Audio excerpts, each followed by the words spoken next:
রাস্তার ধার থেকে মুন্ডু কাটা দেহ উদ্ধারকে ঘিরে তীব্র চাঞ্চল্য ছড়ালো নদিয়ার চাকদা থানার অন্তর্গত চন্দ্রপুর এলাকায়। ওই এলাকায় 12 নম্বর জাতীয় সড়কের ধার থেকে দেহটি উদ্ধার করেছে চাকদা থানার পুলিশ। পুলিশ সূত্রে খবর, মৃত ব্যক্তির নাম রমেশ সঞ্জয় লালা, বয়স আনুমানিক 50 বছর। তার বাড়ি মুম্বাইয়ের মহারাষ্ট্রে। পেশায় কন্টেইনার চালক ছিলেন রমেশ। একেবারে মাথা ও ধর আলাদা থাকা রমেশের দেহটি উদ্ধারকে ঘিরে এলাকা জুড়ে ব্যাপক আতঙ্কের সৃষ্টি হয়েছে। ঘটনা তদন্ত শুরু করেছে চাকদা থানার পুলিশ। দেখলাম সকালবেলায় 5 সকালে আমরা উঠে দেখছি গাড়ির সামনে বডিটা পড়ে আছে আর মাথাটা পড়ে আছে। দেখাবো তো এটা 150 মিটার দূরে গিয়ে মাথাটা পড়ে আছে, তো চেনা যাচ্ছিল না। পরে চাকদা থানায় এসে কাগজ দিয়ে বডিটাকে ঢাকলো, এইটুকুই দেখলাম।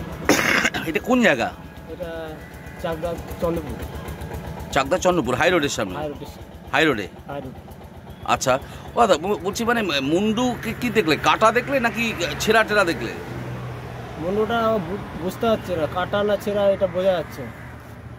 এবার বডিটাও গাড়ির সামনে ছিল, মুন্ডুটা ওই 100 মিটার 150 মিটার এটা হবে পড়ে আছে। আচ্ছা, এটা কি ওই মুন্ডুটার বডি যেখানে ছিল গাড়ির বাঁ পাশে ছিল না ডান পাশে? রাস্তার দিকে ছিল? ডান দিকে ছিল। বাঁ পাশে বাঁ পাশে বডিটা ছিল। গাড়ির ডান সাইডে যে ড্রাইভার সাইডে আর কি পড়েছিল। ও ড্রাইভার সাইডেই পড়েছিল?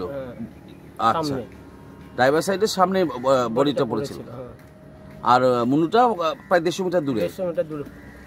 নিরোগ ডায়াগনস্টিক, এখানে পাবেন রোগ নির্ণয়ের অত্যাধুনিক বিদেশি মেশিন, অভিজ্ঞ রেডিওলজিস্ট এবং প্যাথোলজিস্টের সমন্বয়ে বিশ্বাসযোগ্য নির্ভুল রিপোর্ট। আরামবাগ শহরের সর্বপ্রথম CT scan, ultrasonography, endoscopy, colonoscopy, colour Doppler, echocardiography, digital X-ray, EMG, NCB, ECG, EEG, advance প্যাথোলজির মতো সুবিধাযুক্ত প্রতিষ্ঠান। এছাড়াও আছে বিভিন্ন বিভাগের অভিজ্ঞ চিকিৎসক দ্বারা ওপিডি ক্লিনিক। ঠিকানা কোর্ট রোড, আরামবাগ, হুগলি। যোগাযোগ নম্বর 9732843677।